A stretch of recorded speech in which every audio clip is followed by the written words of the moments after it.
Buenas tardes a todas las sedes que están con nosotros en este día 9 de octubre del 2013. Vamos a dar inicio con la sesión de hoy, miércoles. Tenemos nuevamente con nosotros a la ginecóloga, doctora Marisol Gómez Sánchez. Ella, como ustedes saben, ya estuvo con nosotros una vez anteriormente. Ella es especialista en ginecología y también trabaja en los servicios de salud de la ciudad de Oaxaca. Doctora Marisol, bienvenida nuevamente. Gracias. Somos de casa, sin embargo el tema es bastante interesante, el que va a tratar hoy, que obviamente es hemorragia obstétrica. Y pues, doctora, nuevamente le doy las gracias y le cedo la palabra. Adelante, por favor. Muy bien. Primeramente, gracias. Buenas tardes a todas las sedes que nos escuchan. Gracias por la invitación. Y es un tema que realmente es de vital importancia.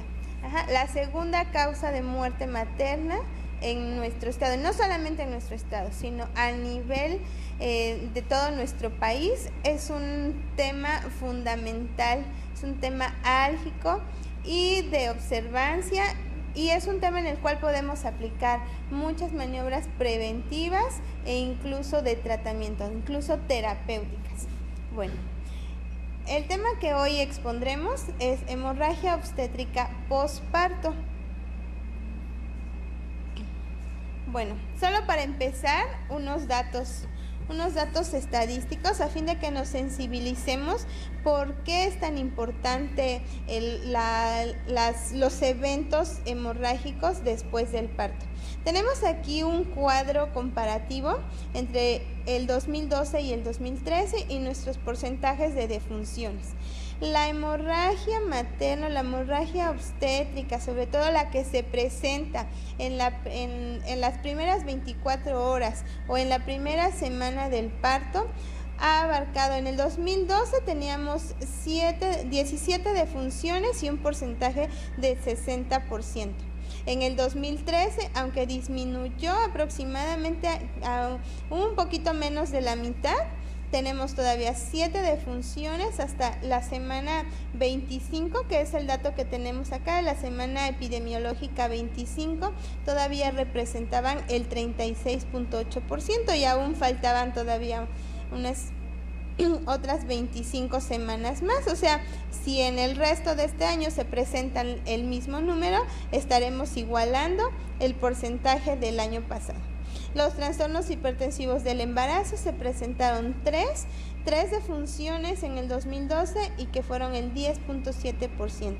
Para el 2013, hasta la semana 25, ya llevábamos 5 defunciones y que corresponden al 26.3% del porcentaje de nuestras muertes maternas. Entonces, pues, estas dos etiologías se van dando en causas de muerte. La tercera, la infección puerperal. Otra, el parto distóxico, complicaciones de aborto, que no ha habido en el 2012 no hubo, y en el 2013 hasta la semana 25 no llevábamos. Y bueno, y causas indirectas, todavía teníamos en la semana 25 6.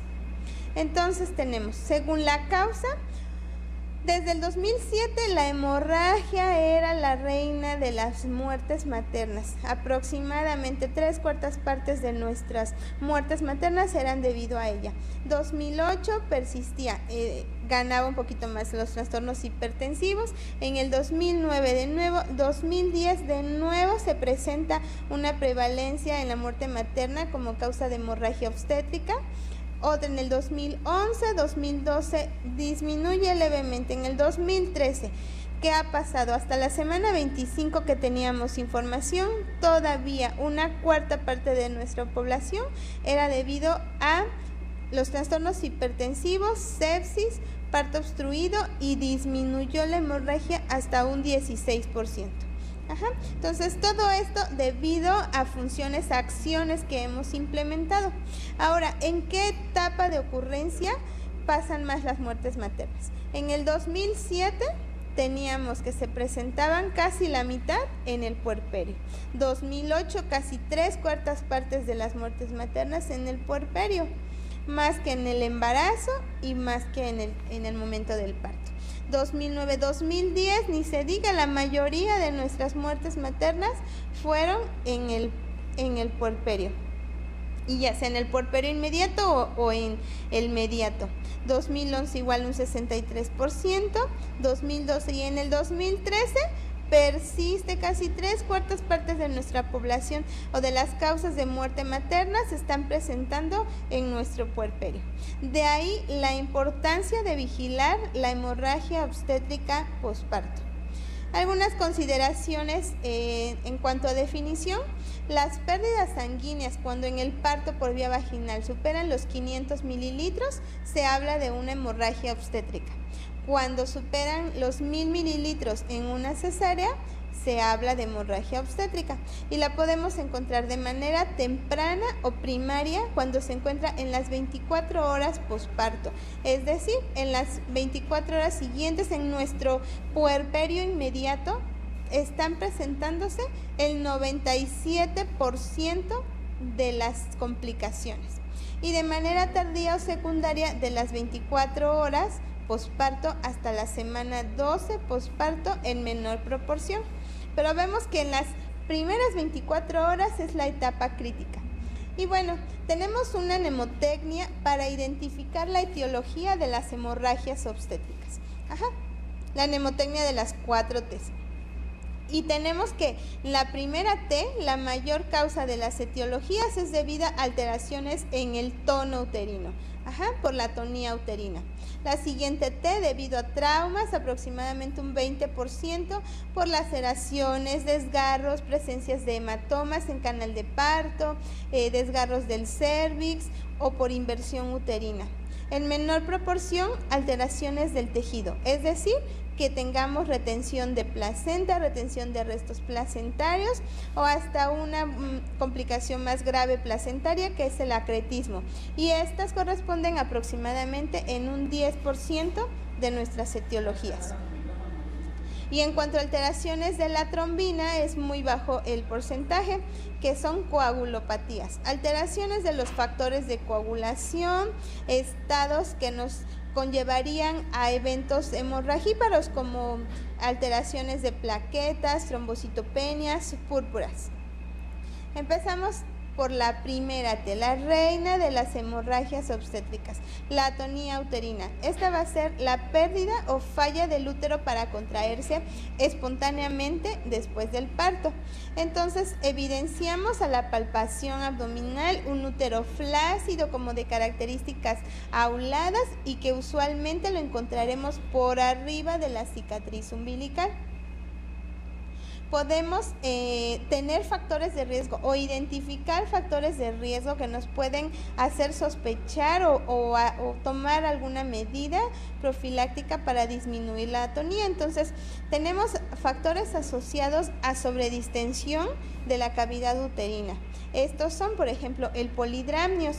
Cuando tenemos una cavidad uterina sobredistendida por un volumen de líquido amniótico mayor al normal que debemos encontrar, pues el músculo uterino al intentar contraerse va a fallar en su mecanismo contráctil y nos puede llevar a la atonía.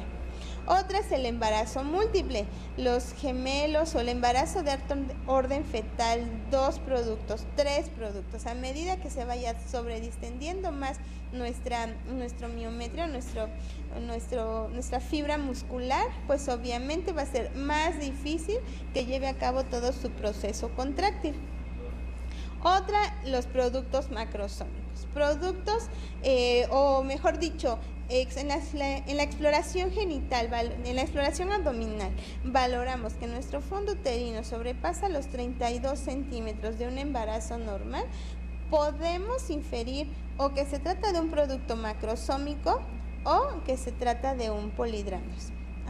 Entonces, ante estos factores de riesgo, bueno, debemos estar preparados o prever que nuestra paciente pueda llegar a presentar una atonía uterina. Factores asociados al trabajo de parto.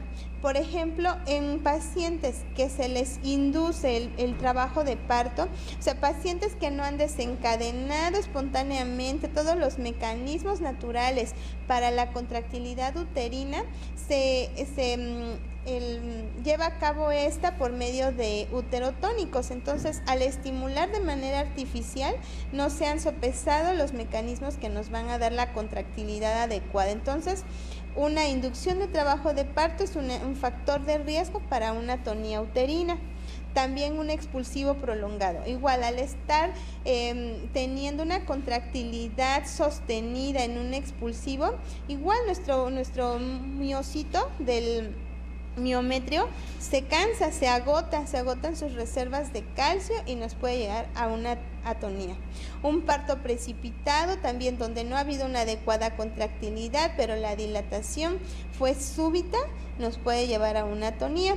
Si administramos dosis altas de oxitocina, cuando no vigilamos adecuadamente nuestras conducciones de trabajo de parto, se nos pasa y se le va todo el bolo de oxitocina, o cuando vamos manejando inadecuadamente a la paciente, también podemos llevarlas a cansancio, agotamiento en la contractilidad uterina y que nos cause una atonía. O la remoción manual de la placenta. Cuando la placenta no se ha desprendido espontáneamente, todos los sistemas capilares no se han contraído de manera espontánea porque no ha habido esa contractilidad. Entonces, si removemos de manera manual la placenta, rompemos esas uniones capilares y al haber falta de la contracción, pues nos lleva a una atonía con mayor rapidez. Otros factores de riesgo, por ejemplo, si usamos relajantes uterinos, por ejemplo, si a la paciente la anestesiamos previamente usando productos halogenados, nos puede llevar a una falla en la contractilidad uterina y a la atonía.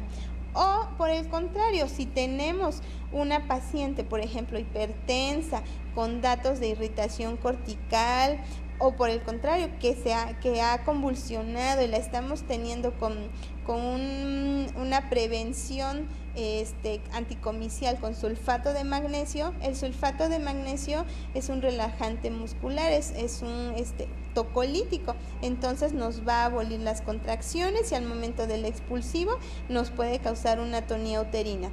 Entonces, ojo, por ejemplo, las pacientes hipertensas, preeclámpticas severas o preeclampsias o eclámpticas en las que hemos usado el sulfato de magnesio, podemos tener una atonía uterina.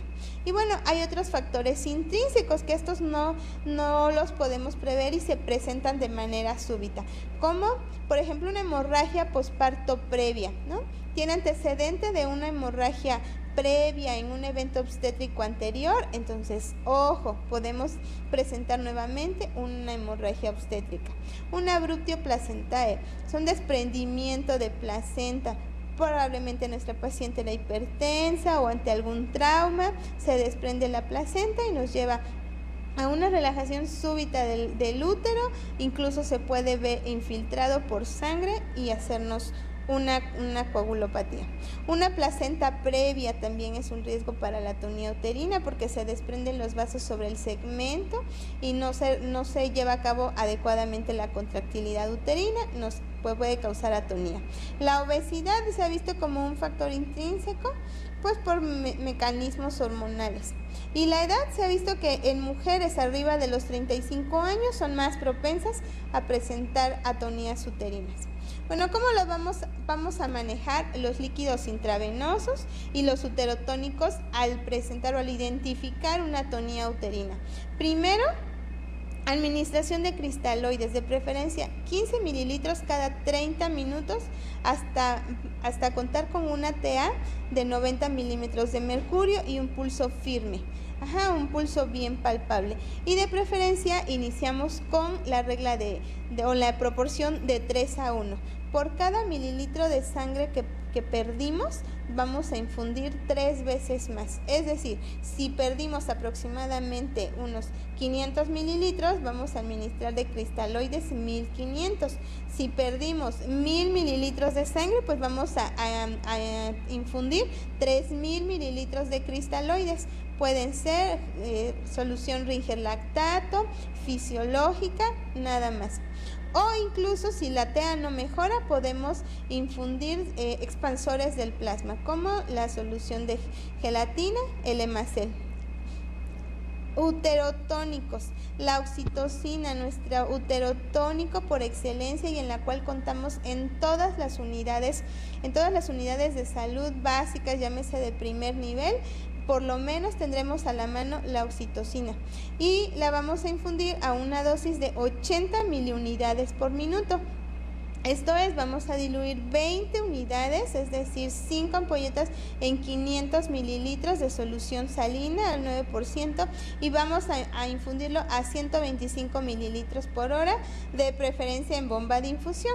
Si no los contamos, bueno, hacemos la dilución referente o que equivalga con el normogotero.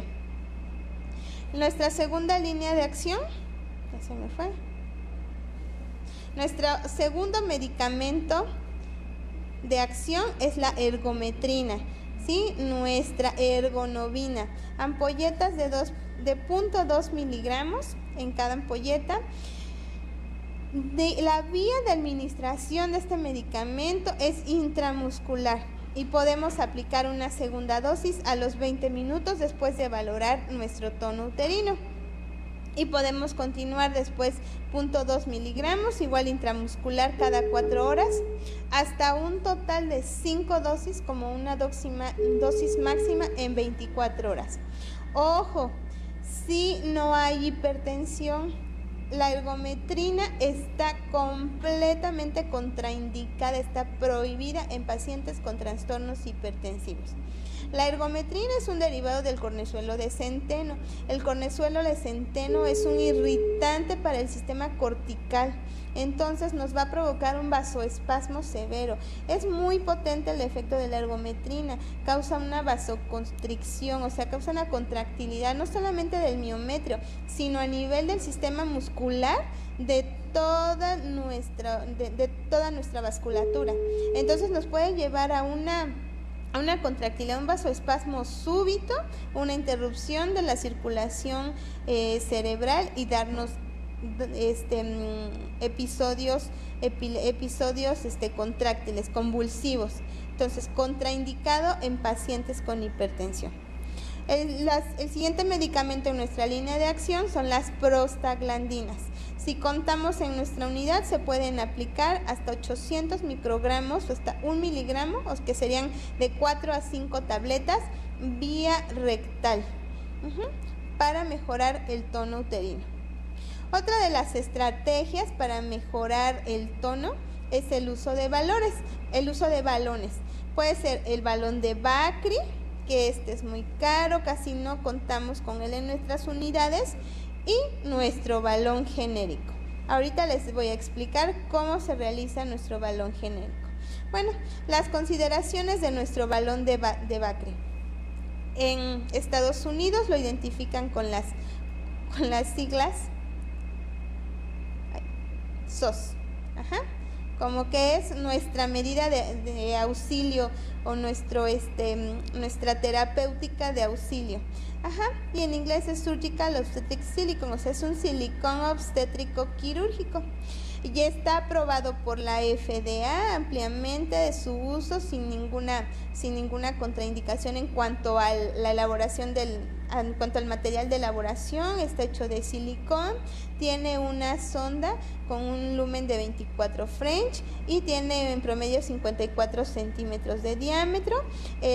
La sonda que tiene nada más es de un lumen único, es decir, nada más está empleada para infundir la solución.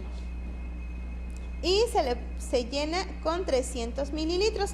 Esta es la forma correcta en que se coloca el balón de Bacri. Vemos que nuestro útero está tónico y lo introducimos aproximadamente unos 3 centímetros del fondo, pero que sobrepase todo el globo, el cervix. Si lo dejamos a nivel del cérvix, esto no nos va a funcionar, esto no nos va a servir para que haga la hemostasis adecuada en las paredes uterinas. Entonces, esta es la correcta aplicación de nuestro balón de Bakri.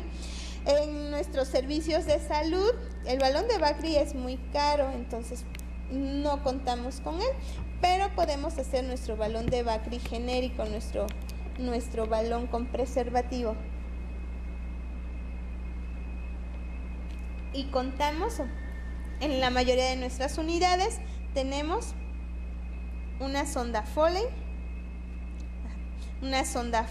del mayor lumen que tengamos, 16 o 18 French, una ligadura umbilical. También en todas nuestras unidades que atendemos partos contamos con una ligadura umbilical, un preservativo, que también es parte de nuestros métodos de planificación, entonces sí podemos contar con un preservativo, y una jeringa, en la más grande. Si tenemos de 20 mililitros, mucho mejor. Y aquí está todo el material, nuestra sonda Foley, nuestra ligadura, el condón, el preservativo y nuestra jeringa. Podemos infundir la solución, de preferencia salina, a través de nuestra sonda, o con una solución, conectando aquí en nuestra sonda Foley un sistema de venoclisis a una solución fisiológica o una solución Ringer, de preferencia una solución fisiológica. Vamos a conectar acá nuestro sistema, colocamos el preservativo en la punta de la sonda y lo anudamos con la cinta umbilical, de manera que no obstruyamos la luz para infundir el líquido. Entonces, antes de que infundamos el líquido, vamos a colocar nuestro balón genérico en la cavidad uterina y vamos infundiendo la solución de 300 a 500 mililitros de solución fisiológica. Otra, por ejemplo, en úteros pequeños que pudieran estar bien contraídos y tener nada más defecto de la hemostasis, podemos ocupar una sonda Foley de 3 vías e insuflamos nada más el globo. El globo que dejamos vesical lo podemos insuflar con solución hasta unos 20 mililitros. Bueno, ¿qué mecanismo de acción hacen estos balones?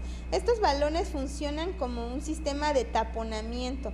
Hacen que la presión hidrostática que se ejerce dentro del balón se dirija hacia afuera, hacia las paredes uterinas, de manera que pueda comprimir los capilares sangrantes y reducen el sangrado, ya sea capilar y venoso. Y está indicado cuando la hemorragia sea aguda a cualquier otro tratamiento conservador, es decir, ya identificamos nuestra hemorragia posparto, identificamos que el tono uterino está disminuido, administramos nuestras soluciones cristaloides, de preferencia aplicamos una segunda vía, infundimos cristaloides, aplicamos oxitocina, aplicamos ergonovina, nuestras prostaglandinas. Vemos que el útero apenas está tomando tono y podemos coadyuvar nuestro tratamiento con un taponamiento con balón. O cuando vemos que no ha sido útil ninguno de nuestros medicamentos, o sea, es refractaria nuestro sangrado a otro tratamiento conservador. Está indicado como medida temporal. A lo mejor la paciente tiene alguna otra complicación y necesitamos trasladarla para un manejo definitivo. Entonces nos va a ayudar a ganar tiempo para hacer una embolización, un tratamiento quirúrgico o para trasladarla, si es que, por ejemplo, las condiciones de la paciente estuvieran muy deterioradas y necesitamos un siguiente nivel, entonces nos ayuda a ganar tiempo. Bueno, continuamos. Contraindicado completamente el taponamiento con balones. Obviamente, si nuestra paciente presenta una hemorragia y está embarazada, el embarazo lo contraindica. Que tenga la presencia de un sangrado arterial. El sangrado arterial o la circulación arterial con el taponamiento no va a ser suficiente, va a seguir sangrando. antecedente de un cáncer cervicouterino, anomalías uterinas, por ejemplo, como miomas o alteraciones congénitas, porque no conocemos qué tan amplio, cómo está esa cavidad, y si realmente, por ejemplo, si tuviera un tabique o fuera un útero didelfo, un útero bicorne, difícilmente lo vamos a corregir. Cuando haya sospecha de infección de cavidad intrauterina, también el hecho de poner un objeto extraño en cavidad nos va a propiciar que la infección se disipe más o persista más. Cuando haya sospecha de ruptura uterina, porque entonces nos puede agravar el cuadro, o antecedente de alergias al material. El balón, al inflarlo, si continúa sangrando, no está ejerciendo su función adecuadamente, y el siguiente paso pues es un mecanismo invasivo, es un procedimiento invasivo.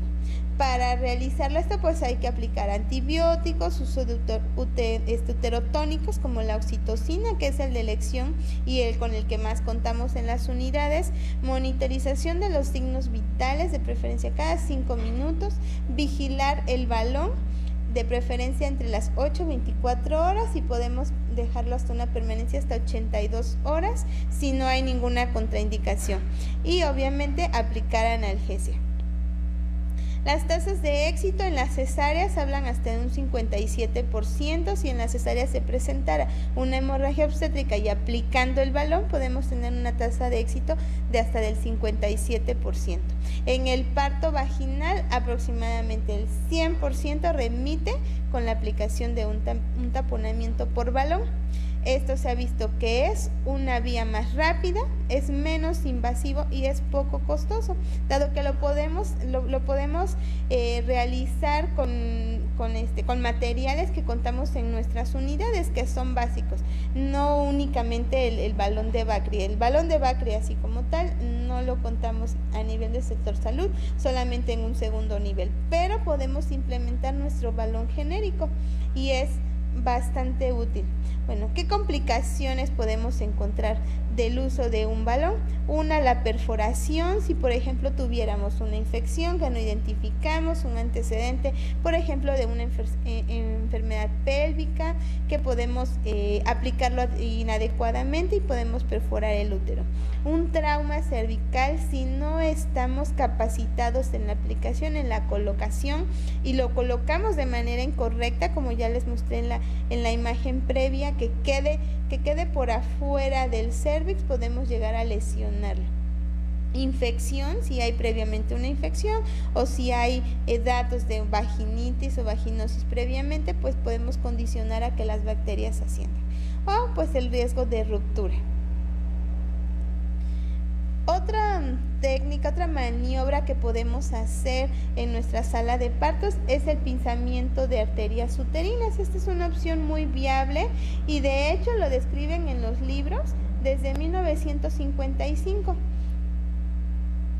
Esto es el fundamento anatómico a nivel del istmo uterino, la unión donde, valga la redundancia, se une el cuerpo uterino con el cérvix, se encuentra el callado de la arteria uterina, el sitio donde hace así su codo o su recodito, la arteria uterina proveniente de la hipogástrica y que emite todos sus ramos colaterales para anastomosarse con la uterina contralateral.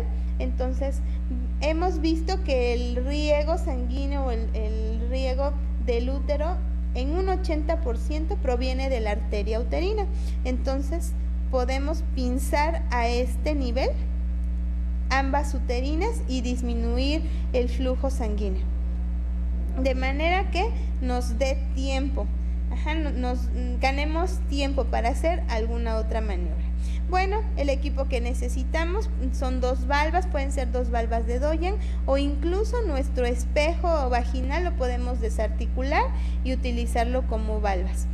Necesitamos 2 pinzas de anillos rectas y 2 pinzas de anillos curvas.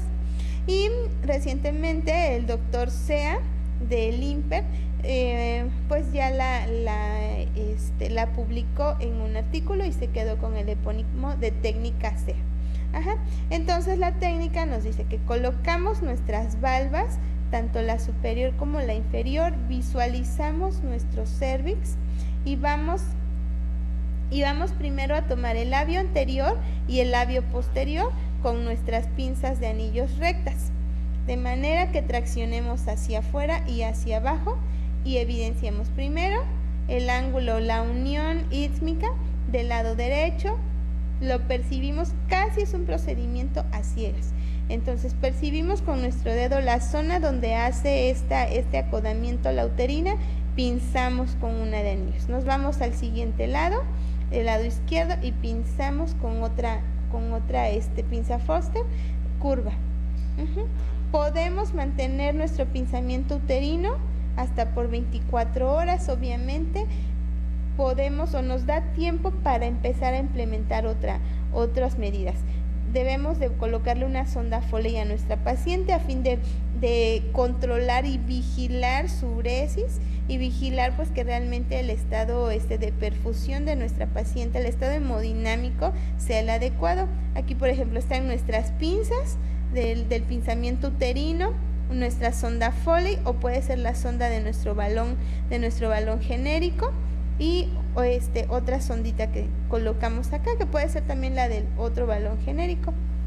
Las ventajas del taponamiento o del pinzamiento de las arterias uterinas es ganar tiempo, a fin de tener más tiempo para iniciar un manejo. Por ejemplo, si necesitamos trasladarlas, si identificamos algún otro factor de riesgo y necesitamos un manejo mayor, pues ganar tiempo para el traslado, para evitar las pérdidas sanguíneas y darnos tiempo a que en el traslado nuestra paciente se mantenga estable y nos dé tiempo de llegar a nuestro siguiente nivel. También ganamos tiempo para que actúen los medicamentos. Los medicamentos no van a actuar de manera inmediata, se aplican y no es inmediato, o sea, no es mágico, tienen que pasar una circulación, tienen que llegar a unirse a receptores y eso no es inmediato. Entonces necesitamos unos minutos para que empiece a actuar todos nuestros uterotónicos. Oxitocina, ergonovina si tiene indicación para aplicarla, prostaglandina si contamos con ellos, podemos si con eso no funciona, podernos ir a la ligadura y combinarla incluso con el taponamiento y referir a nuestra paciente a un segundo nivel. Si vemos que con esas maniobras mejora el sangrado uterino, podemos irla vigilando en las 24 horas. Obviamente siempre al pendiente, cada 5 minutos, signos vitales, TEA, frecuencia cardíaca, frecuencia respiratoria, temperatura, estado de perfusión, cómo está la piel, nuestro ABC básico, cómo está ventilando, el estado del sensorio, está despierta, alerta, cómo se siente la piel, está orinando, vamos valorando. Si tenemos datos de choque hipovolémico, es trasladar a nuestra paciente. Vamos con la segunda T, que es el trauma. Aproximadamente es la causa del 20% de nuestras hemorragias posparto, y estas son debidas a una inversión uterina. Cuando traccionamos demasiado el cordón umbilical, al estar intentando desprender la placenta, nos podemos traer todo el fondo uterino e invertirlo. O presencia de una ruptura uterina, pacientes con una cicatriz previa, una cesárea previa, que tuvieron por ejemplo un expulsivo prolongado, pueden llegar a tener una ruptura uterina. Laceraciones vaginales o cervicales, un producto macrosómico, un expulsivo súbito o intempestivo nos puede llevar laceraciones vaginales, o tener poca experiencia en la atención de partos. Al estar haciendo las maniobras de extender el perine, podemos hacer laceraciones vaginales. O presencia de hematomas, igual que pueden ser ocasionados al tránsito del producto y que no los identificamos. Entonces, después de que se expulsa nuestro bebé, revisar el canal de parto. Acá, por ejemplo, es identificación de una inversión uterina. Esto es una complicación bastante grave, nos lleva a una hemorragia severa. Lo primero, lo inmediato que hay que hacer, restituirlo, ya sea con la mano extendida o con nuestra mano en puño, regresar todo el fondo uterino, darle masaje, aplicar uterotónicos, restituirlo. Aplicamos, si es que es posible restituirlo, nos quedamos así, podemos dar masaje en la parte externa bimanual, a través del abdomen, dar masaje, aplicamos uterotónicos y vigilamos.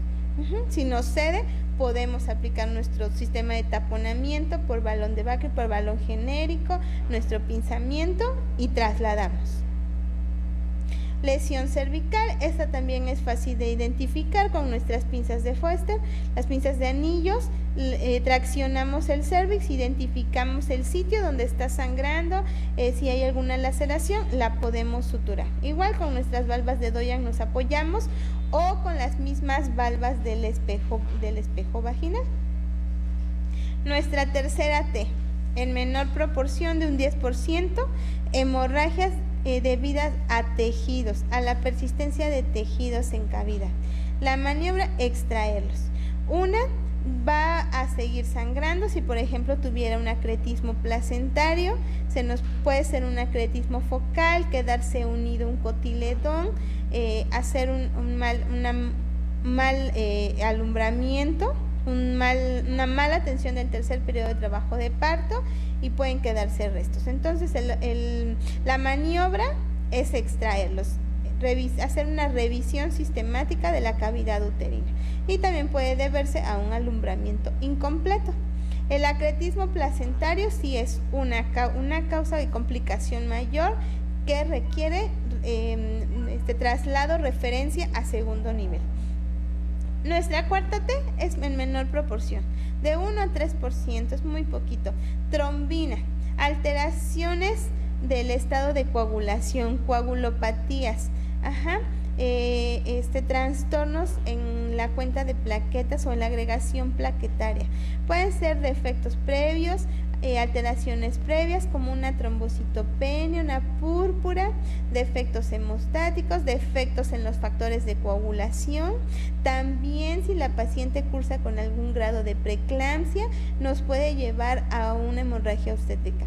Una, tanto al aumentar la tensión arterial, aumenta pues el flujo adentro del vaso, y otra, si ya hay complicaciones, pues si hay una complicación ya más grave, puede haber alteraciones en las plaquetas y nos puede llevar a una coagulopatía. HELP, una complicación grave de la preeclampsia, que va a estar condicionada por la disminución bastante severa de las plaquetas.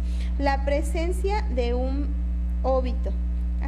Un producto óbito nos va a conllevar consumo de factores de coagulación, y este sería un factor de riesgo para coagulación intravascular diseminada e incluso para sepsis.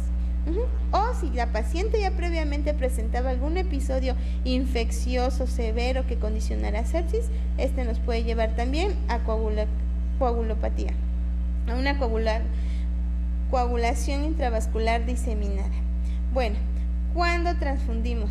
Si contamos o si podemos tener a la mano un banco de sangre, un paquete globular, pues obviamente cuando el choque sea de moderado a severo. Obviamente que nuestras medidas están encaminadas a prevenir o a evitar que se llegue al choque, ya sea moderado hasta incluso severo. De preferencia se puede, si no tenemos o si no sabemos el tipo de sangre de la mamá, se pueden utilizar unidades de RH negativo o grupo O positivo sin pruebas cruzadas. Y cuando se ocupa una transfusión masiva, cuando hay datos de choque severo. Pero para eso, si nuestras unidades no podemos ni siquiera transfundir un paquete para un choque moderado, menos las vamos a poder transfundir para un choque severo, aunque es nada más de referencia. 4 unidades de concentrador eritrocitario, pueden ser 2 de O negativo u 2 de O positivo o 4 de O negativo, más 6 unidades de plasma fresco congelado más plaquetas. Nada más como referencia. Bueno, ¿cómo podemos hacer nuestra profilaxis de presentar una hemorragia posparto? Primero, reconocer los factores de riesgo. Ya les había ya les había comentado, si tenemos una sobredistensión uterina, pues entonces vamos a tener muy probablemente una hemorragia obstétrica, si no vamos manejando bien nuestra contractilidad. Entonces, de profilaxis, hospitalizar a nuestras pacientes con factores de riesgo. Pacientes con polidramnios, con gemelos, esos los vamos a referir a nuestro siguiente nivel si no tenemos la manera de hacer un traslado inmediato en caso de tener alguna complicación. Una medida que actualmente ha estado cobrando auge es el manejo activo del alumbramiento o del tercer periodo de trabajo de parto. Ahorita a continuación se los voy a comentar. Profilaxis siempre, en cualquier parto normal, incluso a veces sin factores de riesgo, podemos tener una atonía uterina. Entonces, siempre de preferencia a toda paciente que le vamos a atender parto, tener por lo menos un acceso venoso para la conducción y atención del trabajo de parto. Obviamente, pues lo ideal sería tener disponibilidad de los componentes sanguíneos, pero eso es como muy utópico. Ahora, ¿cómo hacemos el alumbramiento activo? El manejo activo del tercer periodo de trabajo de parto es aplicar oxitocina 10 unidades, son 2 ampolletas, vía intramuscular al salir el hombro anterior. Si la paciente tiene una vena canalizada, podemos utilizar 10 unidades diluidas a pasar en no menos de 3 minutos, o podemos aplicar un bolo de 5 unidades intravenosas. Igual, de manera lenta y progresiva al salir el hombro anterior del producto. Si no hay oxitocina, podemos utilizar el Metergin, la metilergonobina, de 0.2 miligramos por vía intramuscular, si no hay contraindicación para usar derivados de cornezuelo de centeno, es decir, si no hay estado hipertensivo. O si no contamos con oxitocina, que sería raro, pues prostaglandinas como el misoprostol de 400 a 600 microgramos vía oral. Una medida es el pinzamiento y la tracción controlada del cordón umbilical. Es clampear o pinzar cerca del perine una vez que el cordón deje de pulsar. Una de las maniobras que ocupamos para estimular el desprendimiento de la placenta, pues es drenar nuestro cordón umbilical. Hay muchas técnicas. Otras, en lugar de drenar, si la mujer conoce su tipo sanguíneo, es como exprimirlo en retroceso, de manera que se forme el hematoma retrocorial y se estimule el desprendimiento. Entonces, después de que drenamos nuestro cordón, pinzamos cerca del periné, hacemos una maniobra de Brandt-Andrews, que es la presión sostenida por arriba de la sínfisis del pubis, de manera que estimulamos contracción y como que prensamos el fondo uterino, y de mientras la mano que está sosteniendo la pinza con el cordón, pues lo va a tensar. Nada más es una ligera presión sobre el cordón. Y cuando haya una contracción podemos traccionarlo de manera sostenida. Con la contracción, traccionar más fuerte el cordón de 30 a 40 segundos. No es colgarnos del cordón y traernos la placenta y nos podemos traer el útero. Nada más es una tracción sostenida. Si no hay alumbramiento, no traccionamos. Nada más podemos esperar una nueva contracción y volver a traccionar con la contracción, o dar un masaje uterino en el fondo. ¿Cómo realizamos el masaje uterino? En el fondo hacemos como una expresión del fondo, como si exprimiéramos una naranja. En el fondo uterino le vamos a estimular contractilidad, liberación de oxitocina, y nos ayuda a verificar que el útero esté o se mantenga contraído. De preferencia este masaje cada 15 minutos, y en las horas posteriores, en caso de que sea necesario, verificar que el útero no se relaje una vez que pasa el efecto del masaje.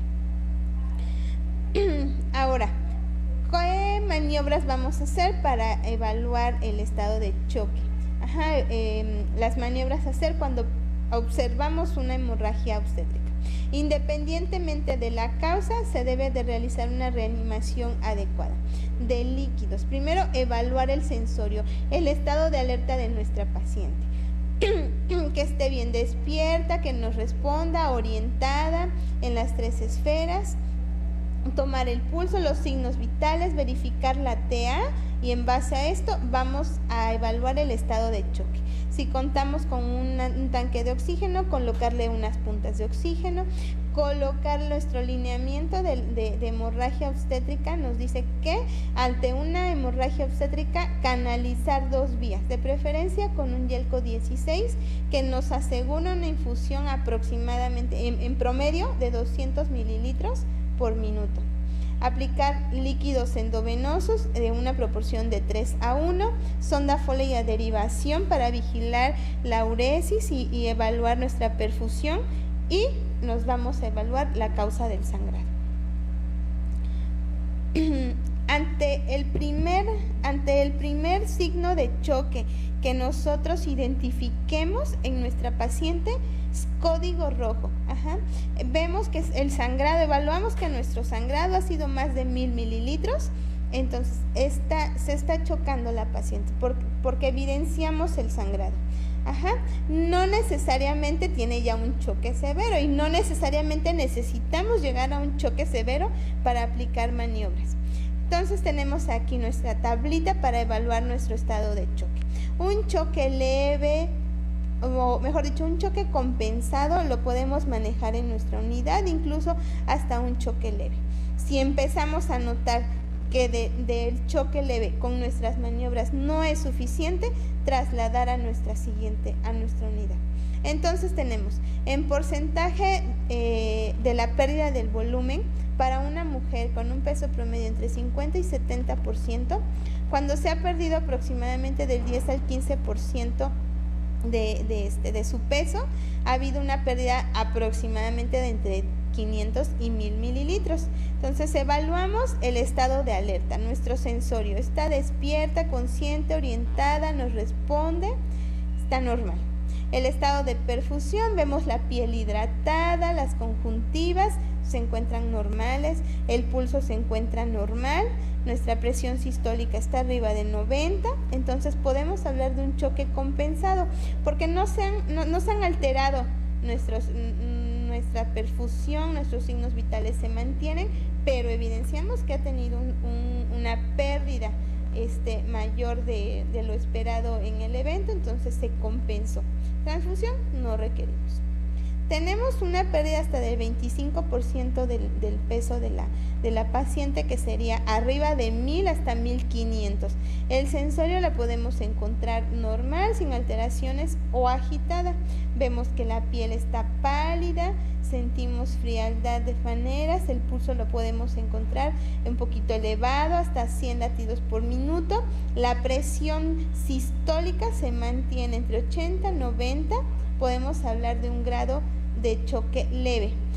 Probablemente necesite transfusión, pero si con nuestras maniobras remite el sangrado, podemos vigilarla y nos dará tiempo de trasladarla a un segundo nivel, o si contamos con un laboratorio en nuestra comunidad o en nuestra unidad, pues valorarlo. Pero podemos todavía mantenerla en nuestra unidad. Si ya notamos que la pérdida sanguínea fue de 1500 a 2000 mililitros, va siendo de un 25 a un 35% del peso corporal. El sensorio ya la vemos que está agitada, puede estar agitada, estuporosa, la piel está pálida, fría y la vemos diaforética, el pulso está arriba de 100 hasta 120, la presión sistólica se nos va todavía, desciende todavía, como que se mantiene un poquito en 80, pero pudiera bajar hasta 70, puede ser un grado, un choque leve, y generalmente vamos a requerir una transfusión. Entonces aquí no lo pensamos, traslado de inmediato, aplicando nuestras maniobras a fin que nos detenga. Si tenemos una pérdida de 2000, más de aproximadamente el 35% de su peso, la paciente, el sensorio ya lo vamos a encontrar letárgica o incluso inconsciente, ya no responde a nuestra voz, a nuestras maniobras, la piel se encuentra fría, pálida, está más estuporosa, vemos que el llenado capilar se está retrasando, la frecuencia cardíaca está arriba de 120, la TA baja por abajo de 70, tenemos un choque severo. Acá necesitamos una transfusión masiva, concentrados plaquetarios, concentrados de plasma, incluso hasta concentrados plaquetarios va a ser necesario. Ahí el objeto de nuestro manejo activo del tercer periodo, pues es, si tuviéramos un sangrado, nada más quedarnos aquí, en compensado, si mucho en leve, pero no tener moderado y mucho menos llegar a un choque severo, donde se puede comprometer la vida de la paciente. Si vemos que no tenemos nada, ya hicimos nuestra revisión, nuestra cavidad está limpia, primero tenemos que iniciar con una compresión uterina bimanual, así como que apretamos nuestro útero entre nuestras dos manos, tanto vía abdominal como vaginal, lo contraemos tratando de cerrar nosotros de manera manual todas nuestros capilares ahí rotos y que están sangrando. Ahora, se habla de la hora dorada. Tenemos una hora o la hora de oro. Lo que nosotros hagamos en los primeros 10 minutos, incluso en los primeros 5 minutos, nos puede asegurar la sobrevida al 100% de nuestras pacientes. A medida que vayamos retrasándonos en tomar acciones, medidas, manejos en nuestra paciente, retrasándonos en tomar decisiones de traslado, se va disminuyendo el porcentaje de sobrevida. De manera que cuando sobrepasa la hora, tenemos un porcentaje de sobrevida muy bajo. Entonces, estos 10 minutos son básicos, son los críticos para manejar a una paciente. No podemos darnos el lujo de esperarnos. Y esto va aunado a los cambios fisiológicos que hay en la paciente al final en las pacientes embarazadas al final del tercer trimestre, ya que aproximadamente atraviesan el útero 1000 mililitros por minuto. Ese es el flujo que tiene la arteria uterina al final del tercer trimestre. Entonces, si pasan en cada minuto 1000 mililitros por el útero y nos está sangrando, en 5 minutos se nos muere la paciente. Entonces, esos 5 minutos son cruciales. Ahora, ya aplicamos todas nuestras maniobras para trasladar a nuestra paciente al siguiente nivel. El médico debe de verificar los signos vitales cada 15 a 30 minutos. Mantener nuestra paciente canalizada con 2 venas, de preferencia Yelco 16, la infusión intravenosa de líquidos de 500 mililitros cada 30 minutos a fin de mantener la tensión sistólica igual o mayor a 90 milímetros de mercurio, el sensorio normal, un pulso radial y firme. Y posteriormente la infusión de mantenimiento 2 mililitros por kilo por hora. Evitar la hipotermia, mantener a nuestras pacientes lo más abrigados. El frío le hace perder también vasodilatación y nos puede llevar a más contractilidad y más grado de choque. Y seguir realizando el masaje uterino cada 15 minutos. Y bueno, terminamos con esta frase, que el dar vida es el don perfecto de la mujer, y lograr una maternidad exitosa, el sector salud es la clave. Le dejo mi correo. Muy bien, doctora. Pues le damos las gracias a la doctora Marisol Gómez Sánchez, ginecóloga, que ya nos acaba de dar su correo. Cualquier consulta, pues podemos hacerla con ella directamente, ¿verdad? Su correo. Doctora Marisol, pues muchas gracias por haber estado con nosotros. Y estaremos en contacto próximamente. Gracias, muchas gracias a todos.